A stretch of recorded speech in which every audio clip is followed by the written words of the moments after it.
Good evening, everyone. Thank you so much for your patience. We were having some technical difficulties over on our side of the Zoom space, which we have now resolved. So I'm delighted to be welcoming you to the last in this year's Newton History series. My name is Ellen Myers, and I'm the Programs and Communications Director at the Newton Free Library.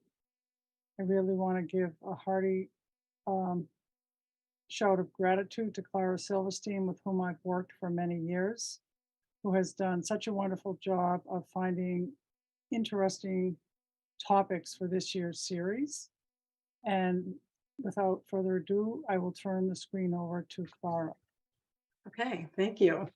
Well, welcome to all. We're really pleased to conclude the Newton History series with this special program tonight. Before I get started, I'd like to acknowledge that Newton is on the traditional homeland of the Massachusetts people. Also, we have two quick announcements.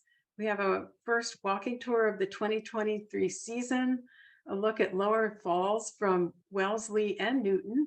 That's on Sunday, April 23rd. And our 40th Newton House tour is going to be in person on Sunday, May 21st. And for details of all of our programs, please go to historicnewton.org.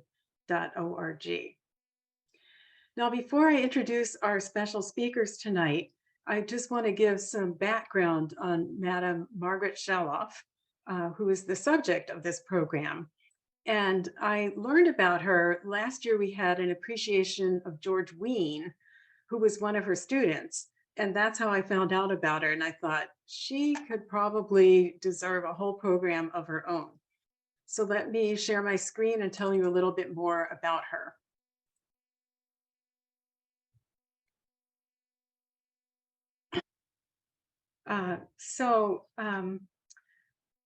Madam Shaloff was a teacher who used a groundbreaking technique that emphasized a light arm. She became a sought-after teacher for classical as well as jazz pianists in the middle of the 20th century. She taught at her home in Newton and later at a studio in Boston. When jazz greats visited Boston, they often stopped and took a lesson with her. She taught many of the great jazz piano teachers of the time, and many of them are still with us, including Bill Evans, Keith Jarrett, and Herbie Hancock. She was born in 1896 as Margaret Stedman and grew up in Elgin, Illinois. One of her first jobs as a musician was as an accompanist in silent films before she took formal lessons. She moved to Boston to study at New England Conservatory, and that's what it looked like back in the day. Then she met and married Professor Julius Shaloff. At their Newton home, her students included a young George Wein, who would go on to found the Newport Jazz Festival. And also the Shaloff's son, Serge, became a prominent baritone saxophone player. After the Shaloffs divorced in 1947, Madame Shaloff taught in Boston. Her work was one of the inspirations for another Newtonian, Gunther Schuller, to start the third stream at New England Conservatory, a program that combined jazz and classical idioms. Shaloff continued teaching until her death in 1977 at the age of 81. And now two of Shaloff's former students are going to share some of their memories. And after that, we'll open up the program for questions and answers, which you can type into the Q&A feature on this webinar. And I'll definitely be looking for the questions, and we'll read them to the participants so they can answer them for you. So our first speaker is Stephanie Tieran. She's a composer, pianist, author, educator, and educational leader. She's been active in the presentation of new music since the 1970s. She's chair emerita of the piano department and a professor at Berklee College of Music, and has been teaching composition, analysis, and piano for over 40 years. Her book and video, Contemporary Technique coordinating breath, movement, and sound, was developed as a continuation of the groundbreaking work of Madame Shaloff. And it's an approach used by thousands of pianists worldwide.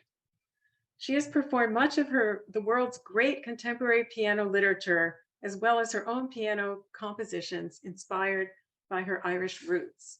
So we'll start with Stephanie, and then I'll introduce our next speaker when she's done speaking.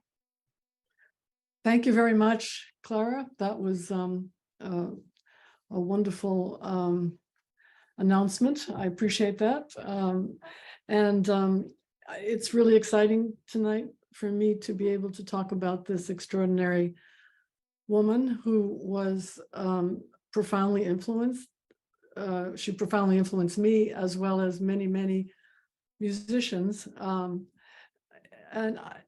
was asked to think about a few questions, which I did, because I could, of course, talk for a long time about my piano teacher from around 1971 or 72 till she passed. I think it was around 1978. And she was extremely, people use the word legend, extremely admired and recognized as being an extraordinary piano teacher. Everybody knew about her. I became extremely interested as a student in Boston. I was at Berkeley when I found out about her. And I was going to school full time. I was a single mom and very, very busy. I'd been a professional pianist since I was 12. So I was already a very accomplished pianist. At 12, I began accompanying for the Virginia Williams, the director of the Boston Ballet, hired me at 12 to play for the Boston Ballet classes and rehearsals. And then I worked for a few years after that as a teenager still for McCloskey Studios, doing a lot of vocal accompanying. So I'd done a lot of playing, then I decided to go to Berkeley to continue. And one day I was in the practice room. I was a performance major, and I'd heard so much about this extraordinary teacher that everybody was talking about. And I was in the practice room and playing some pretty difficult music because I was working on a lot of classical repertoire. And I just became extraordinarily frustrated. It was a Saturday. I remember it well. It was pouring rain. And I was working on some pieces. I think it was the Schumann Kreisleriana, if I recall. And I felt like for the longest time, nothing changed.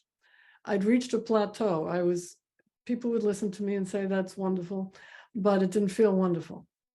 I didn't feel wonderful when I played. I felt something really big was missing, even though I was playing a lot of very difficult pieces. I was playing a lot of concerts. I had a lot of professional experience. But it dawned on me something really big was missing. I hadn't been able to find somebody to tell me what it was. And all I knew was I didn't feel good when I played. I was working really hard, and I didn't really feel like I was connecting with the music because I was physically working so hard. So I was not happy, and it just occurred to me, well, there is somebody who might be able to help me, because the rumors were everywhere that this woman was an extraordinary teacher. So I thought, well, maybe she could help me. I was very young. I was about 21, and I didn't know how to contact her. So I got the yellow pages out. We didn't have the internet back then, and found what I thought was her name. I knew it was Shaloff. It was a Saturday afternoon. I just ran out of the practice room and I said, I'm going to go see her right now because I saw her in the yellow pages. And I went downtown to where on Boylston Street, there was an address that said somebody the name of Shaloff was there, Julius, and somebody named Margaret. I thought that might be the name. So I tore in there, soaking wet, and I told them I was looking for Madame, and they said, you're in the wrong place. And I said, oh my God. Julius was her former husband. Again, before the internet, telephones, anything. I had to find her that day. I was so desperate. So I went down. they told me where to find her over on Commonwealth Avenue. And I must have looked like a drowned rat by then. I was soaking wet. I ran up her stairs when she buzzed me in, and I stood there and I said, she opened the door and she was teaching.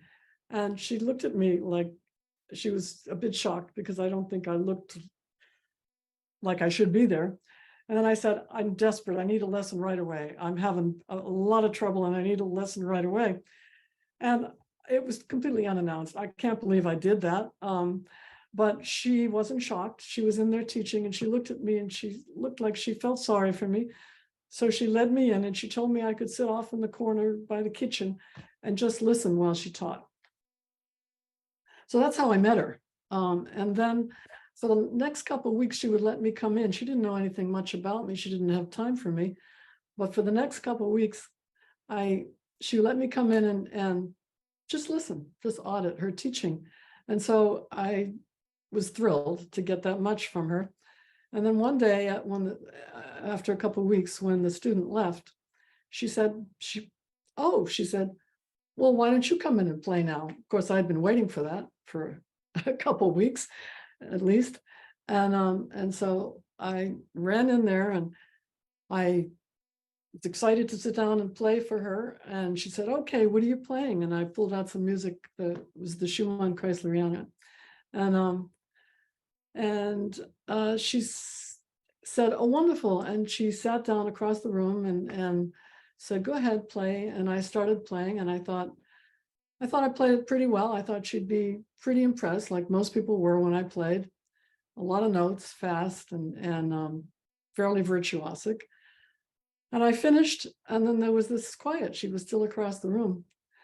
And then she just looked up and she said, well, she said, what do you feel?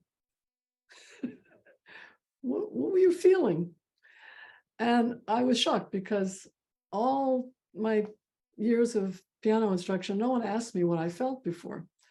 And the truth of the matter is I was there because I didn't feel good. I have no idea how she knew, but I wasn't connecting to the music the way I thought I could.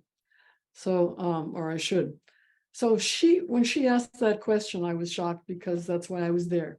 I didn't feel the music. It wasn't coming out the way I wanted it to come out.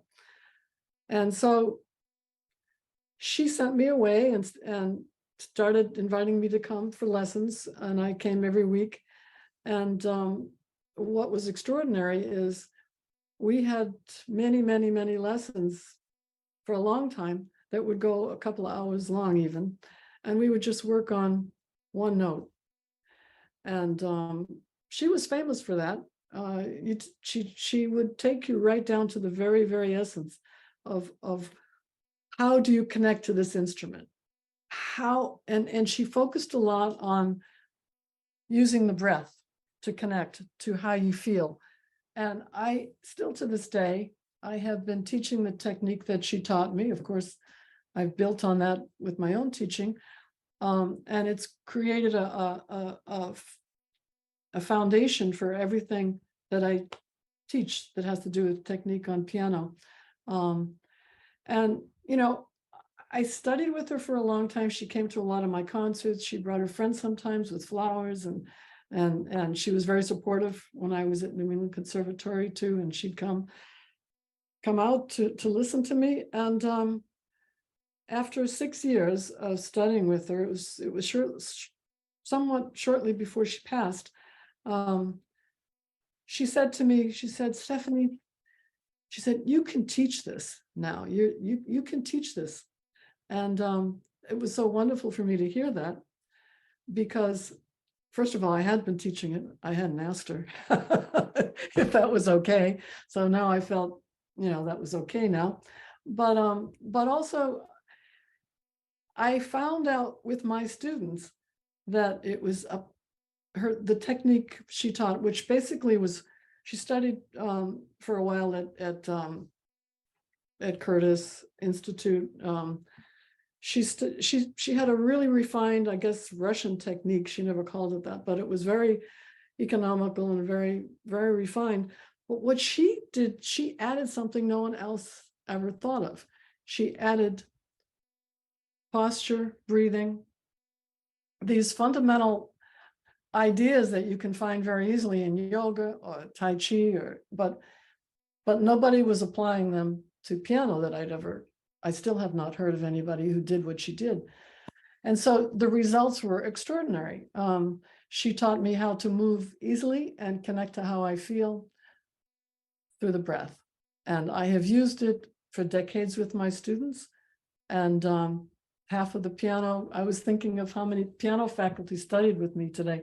And a very large portion of the piano faculty who studied with me while they were at Berkeley basically were powerfully influenced by this technique, which came from her.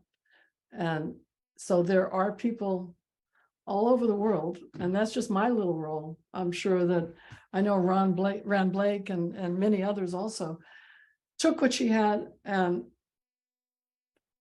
passed it along and influenced many, many people. I've had some extraordinary students, wonderful jazz players myself today who are very much influenced by it. So it's wonderful for her to get a little credit today,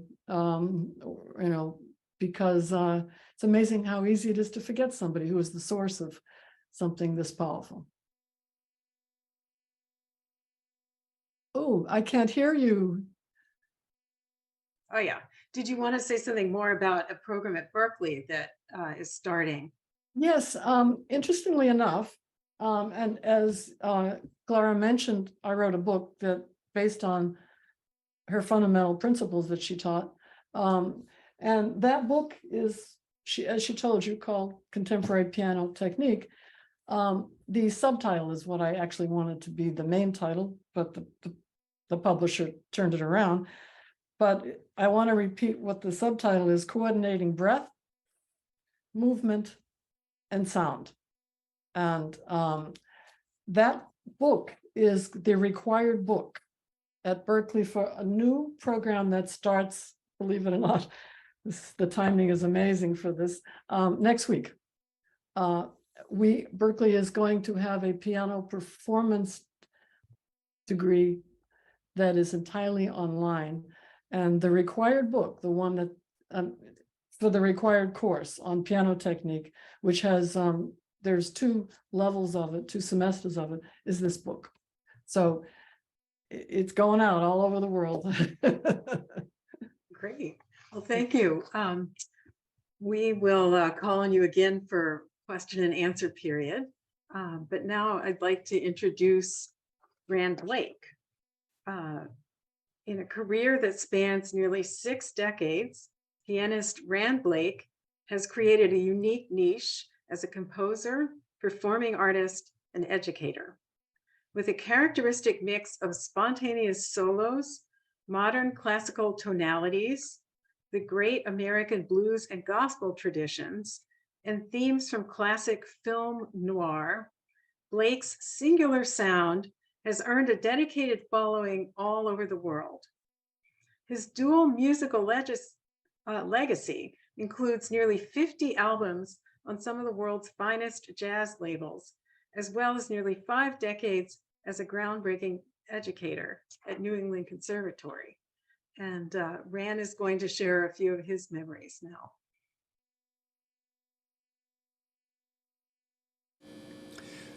I heard a great deal about Margaret Chaloff before I actually met her.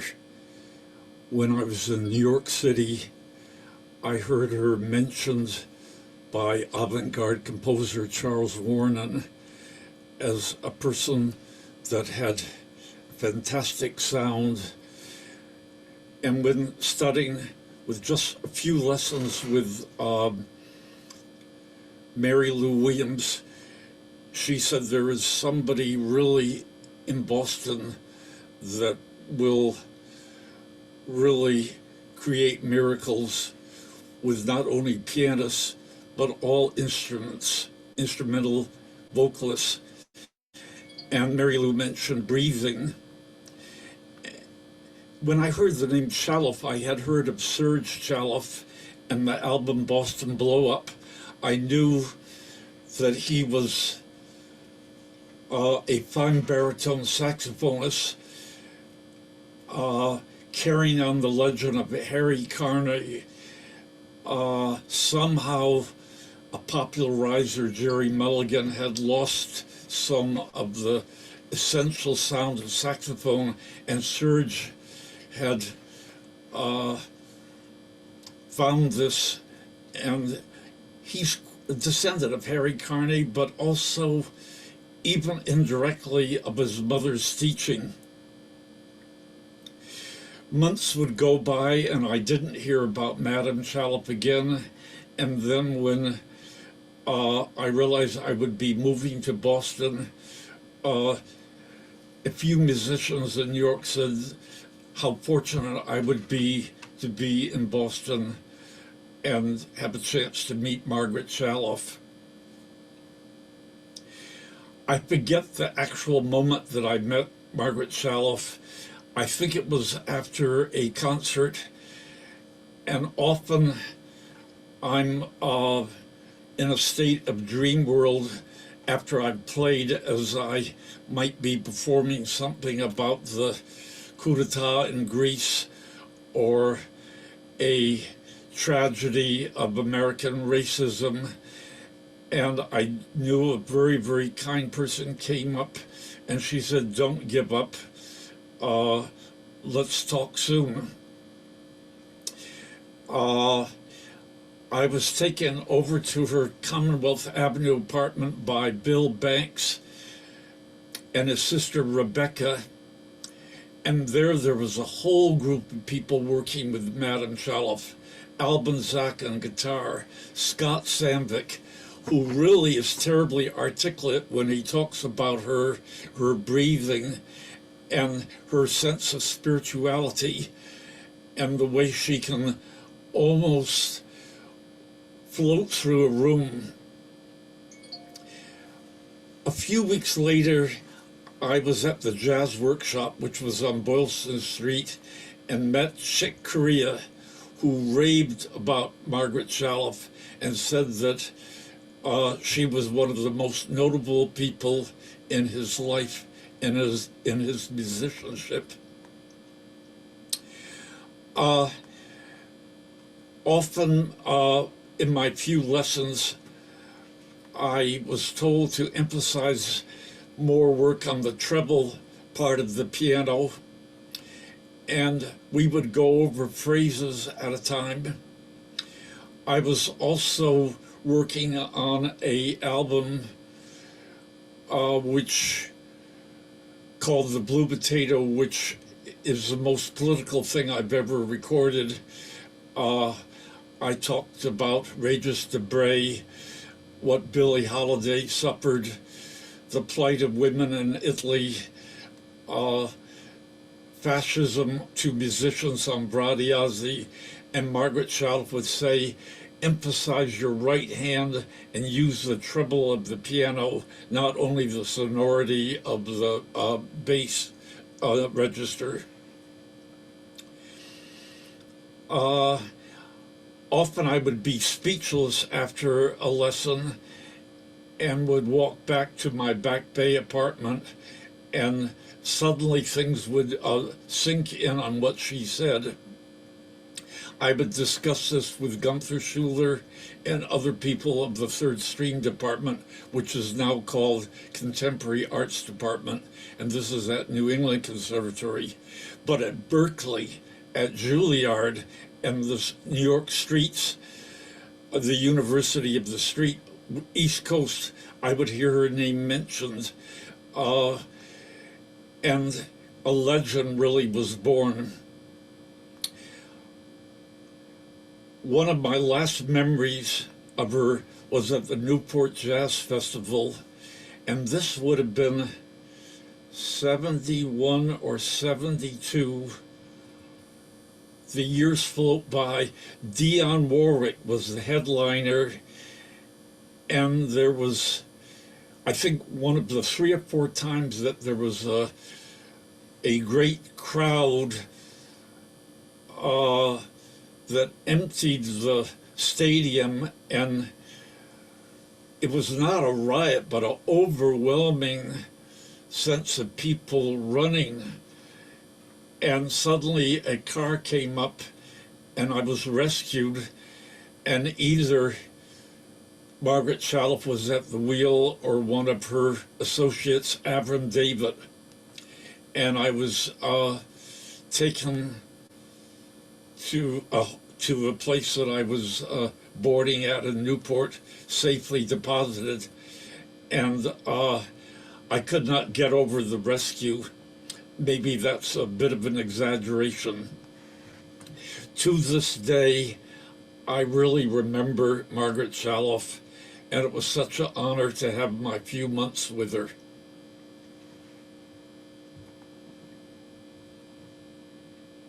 Need to unmute myself. Thank you. Thank you both for sharing these memories. We do have a couple of questions in the chat. And one person actually mentioned composer Avram David, which Rand just mentioned, and wondered about Madame Shaloff's spiritual interests. So either one of you could take that question, but yeah, that's what somebody asked.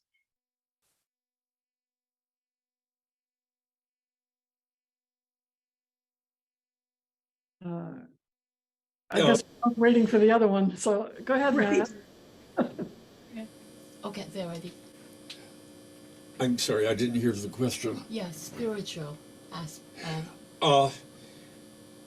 Yes, and it's very hard to define. She would say a few words. They weren't exactly a mantra, but the word breathing would be in it. Some type of comfort, and for a request that she remember some of the essential prescription that she would give on making music, and to also forget some of the detail in performance. She might say, really articulate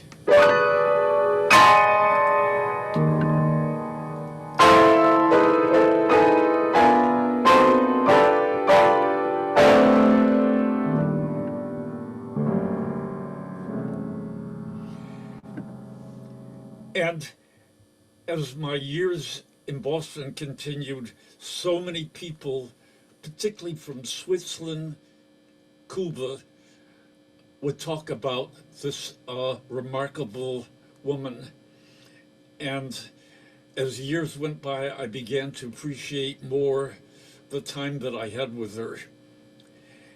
I'm not deeply religious person, but much of her spirit and those of other teachers that I had remain with me.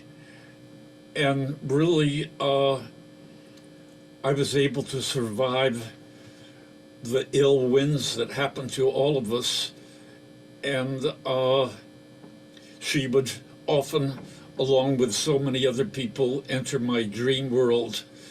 And these memories were really sanctified in my whole body and essence. Thank you. Stephanie? Yes, I believe the question mentioned Avram David. I was very much aware that they had a close friendship, and he was a composer. Avram David was, I think he might have been the chair at Boston Conservatory for a while too. So I certainly would run across him, but my relationship with Shaloff was all about the piano and all about music. And as far as spirituality, for me, spirituality is love. She was so filled with love and goodness and caring that she was just awe-inspiring. And she would work so hard with me, sometimes for hours, just for me to grasp some little concept that she really wanted me to grasp. And, you know, I think, yes, she was deeply spiritual, I suppose, but I don't know what that means. For me, it just means filled with love and wanting to give. I had 6 years of lessons with her, and she never asked me for any money because she knew I was very poor. And she was like a mother to me that way. It was all about the music. It was all about, she'd come to my concerts and support me that way. And, I am aware that she was also a close friend with Avram David, but I don't know, I didn't study with him at all. I didn't study composition with him. He wasn't a pianist, so I couldn't tell you more about that. Yeah, okay, thank you. We also have a question in the chat from Margaret's great grandson, who's Ooh, here wonderful. from Nashville, and asking, he's the owner of the Mason and Hamlin grand piano that Julius won from the New England Conservatory in 1910. And it's at his house in Nashville. Oh, really? Do you know if that piano was ever at her teaching studio? Either one of you might know that.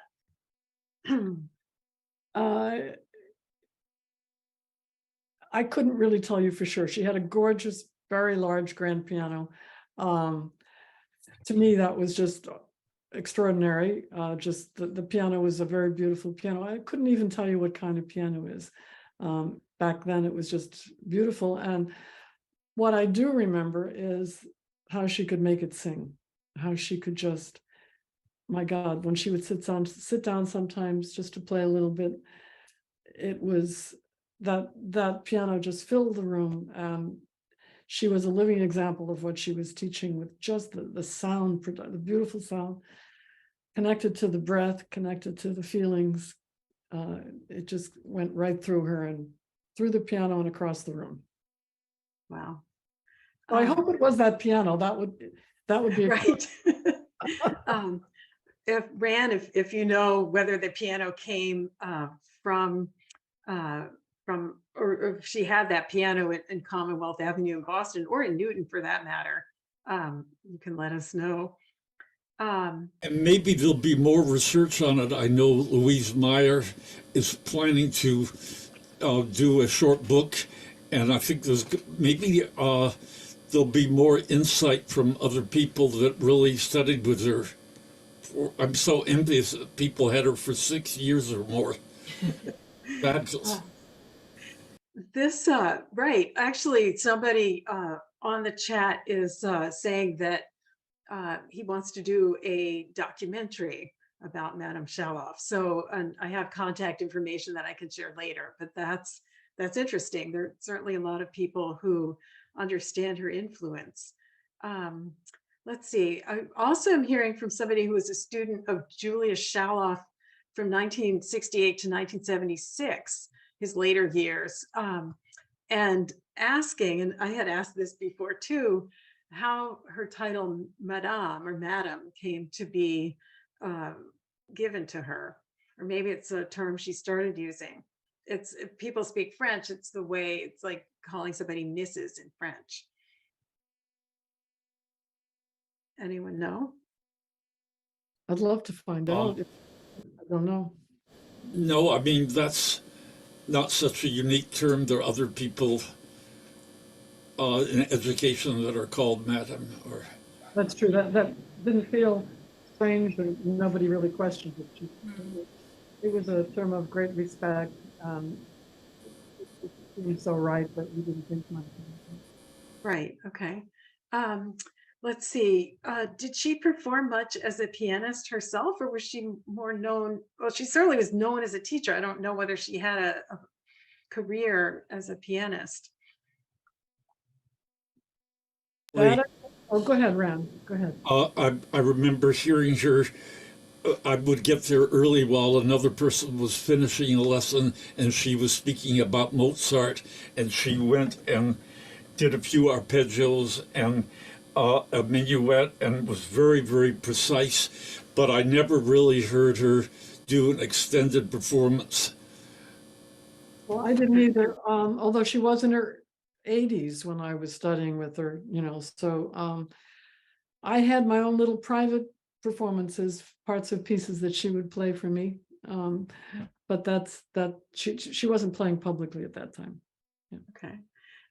Now, one of her students, and Stephanie, I know you had talked about this, or somebody who had met with her was Leonard Bernstein, who also lived in Newton at one point, especially as a young man.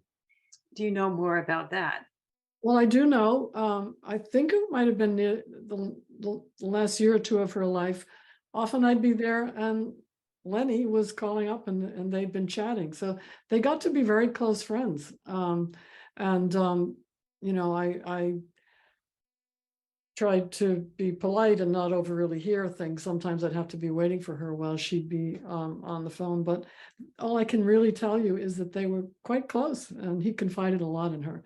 I think he felt that same kind of love and deep respect that Ren and I are talking about. And it went past music, you know, with a lot of people in it. And it seemed to have been that way with him as well, in that she seemed very wise and kind and loving and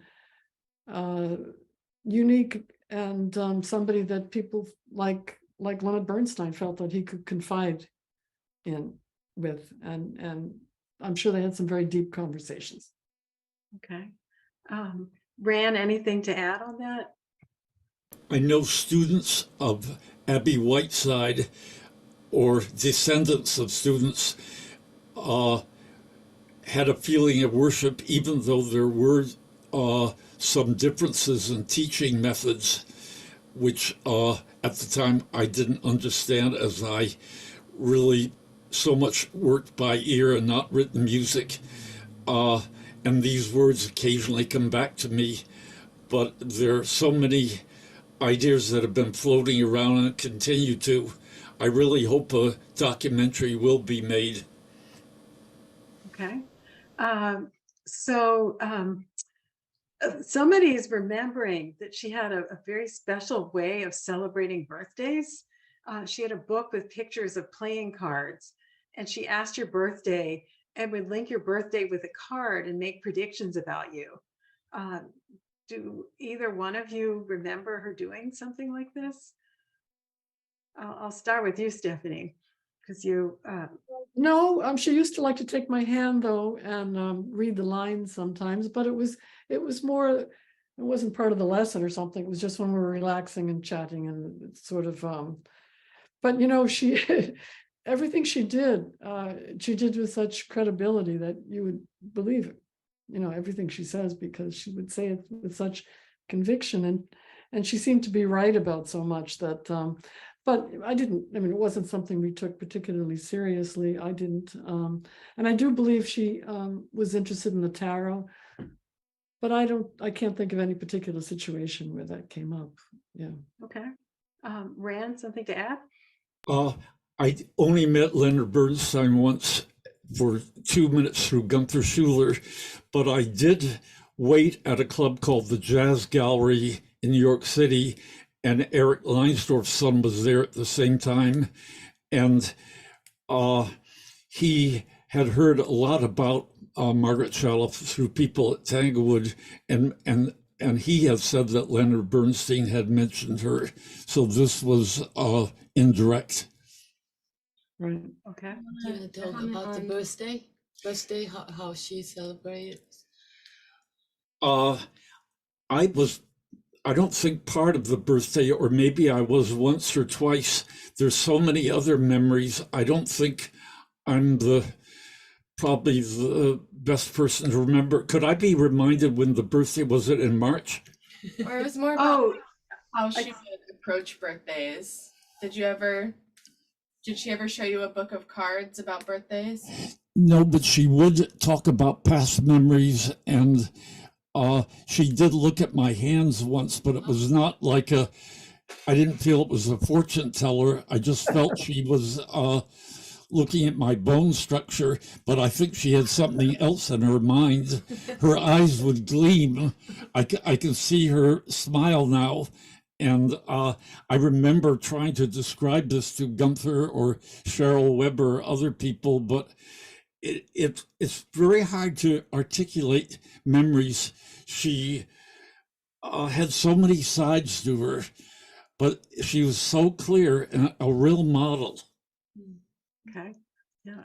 This is a great chat going, as mentioned that they believe they know what happened to the piano that Sir Shaloff won in 1910. I believe Julius kept it. He used it in his studio on Newbury Street in Boston. And then he moved it to his home in Newton. This person is saying it was on Priscilla Road. And so then after that, I don't know where the piano is now, but I bet we could track it down with some time. So that's interesting. Let's see. I wanted to try to wrap things up because we're getting close to time, but I did have a couple of other questions to share. One was if you could think about the role of a female teacher. I don't know whether females were taken seriously in terms of performance or in terms of their role in the jazz world. You know, maybe it was unusual to have a female teacher who was so well respected at that time. She was mostly active in the mid 20th century. Well, actually, no, I'll start with you, Stephanie. Okay. Yeah, we were very close after so many years, because we were so many years together. And often she would tell me stories about Serge. You know, I think Serge had a lot to do with the reason why jazz became such a big part of what, you know, the kind of students she saw. She taught Serge a lot of the time. She taught him. She told me many stories about that, and you know, a lot of them are too personal to talk publicly about because she was very close to her son. But I think what she taught, she learned pretty quickly. It wasn't jazz, it wasn't classical. I mean, early on, I think she understood that it's almost like today, people play so many different styles today, and they all overlap. And it's almost like she was already way ahead of everybody else that way. She did something almost nobody ever did before. She taught classical students and she taught jazz students. She taught people who did free improvisation. She taught anybody. Like Rand said, not only did she teach different styles, but you know, she really crossed into just making music at the piano, and worked with some extraordinary musicians. Lowell Davidson was a special student of hers. He was very well known in Boston as a free improviser, I guess. Back to the actual question, I'm kind of going off. If you want to remind me what the specific question was. It was about whether her identity as a woman, whether it was unusual that a woman had such a clientele at that time. Well, her connectedness with jazz was there very early on, because that's what her son was, a great jazz player. Mm-hmm. And Boston used to be a place when there was the jazz workshop and Paul's Mall, I guess, different places where all the great musicians came into Boston, and everybody was talking about Madame Chaloff. And of course, Serge Shaloff was playing, and it was his mother. So, you know, there was a steady trail of people coming in, you know, and finding out about her and wanting lessons. And it didn't have to be a piano player. I mean, it could be any instrument, because what she taught transcended any instrument, really, the way she taught music. Okay. Rand, just some thoughts on her role in the music world.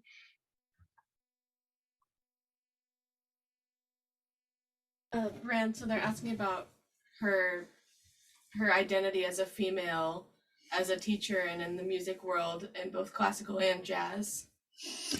Of course, in the classical world, I don't think that's unique. Myra Hess taught.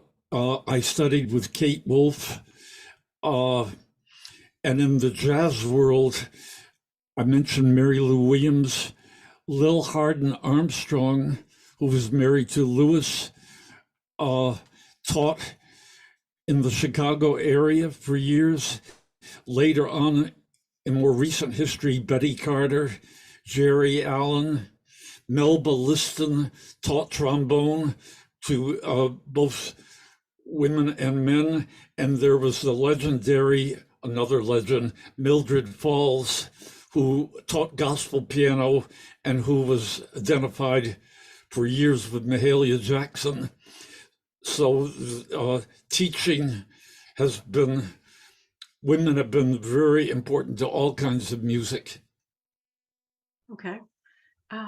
So I think a good place to end might be, before I do that, somebody, her great grandson is on, and he says he has her, her grandson is on, and it says he has her black Steinway grand piano in his great room. And I believe this is in the Boston area. So we know that one of the pianos is still in the family, which is nice to know. I know, yes. Right. I was thinking somebody had asked for just a quick demonstration of something about the breathing or the movement. So that, and Ran, if I see you at the keyboard and you play just a little bit, I don't know whether you have something that you'd like to play us out on, but I'm just offering that as a possibility. And I'll let Stephanie go first so you can think about that and see if there's something you want to play that reminds you of Madame Shaloff. So Stephanie, the breathing technique or something of that sort to demonstrate. What comes to mind, and I'm not prepared to play too much of it because I haven't thought about it for a while, but what comes to mind is a piece by Mozart. She did like to demonstrate Mozart sometimes probably because of the transparency of texture without the pedal, and she could really focus on the sound production. And I remember having some lessons with her on the Mozart Crucial 333. And it was kind of a revelation for me. We were talking about posture and breathing and making the instrument sing and feeling a tempo, feeling a pulse, but always taking a breath. And letting the arm carry you. The arm.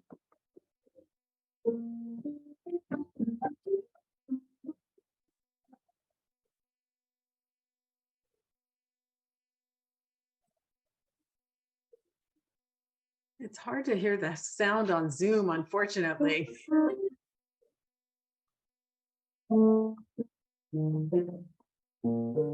She could really make it sing.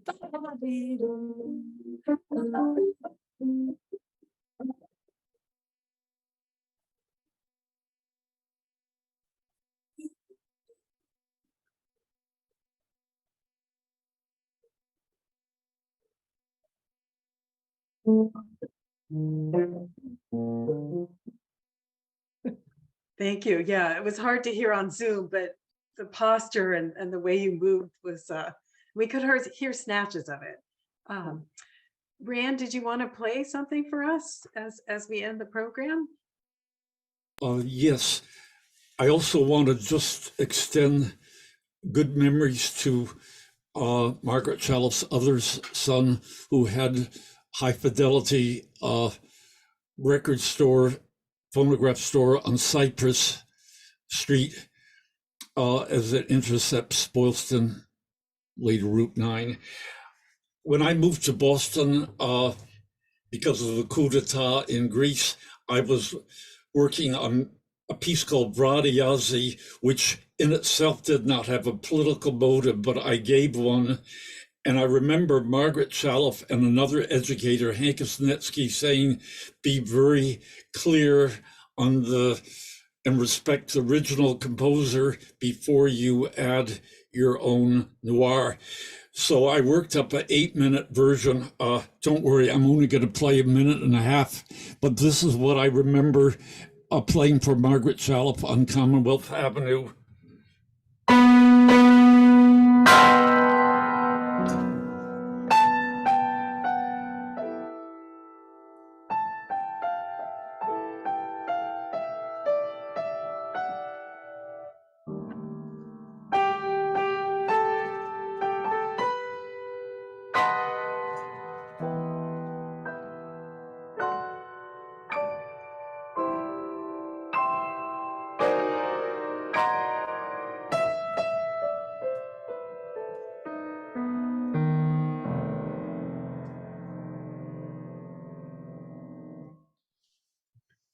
Thank you.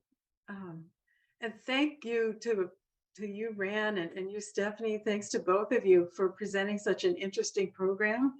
And thank you all for joining us in the audience. We hope to present more programs with the Newton Free Library next year through the Newton History Series. But in the meantime, there's a lot of music you can listen to from her students and from these two students. So thank you again for joining us. Good night, everybody. Thank you.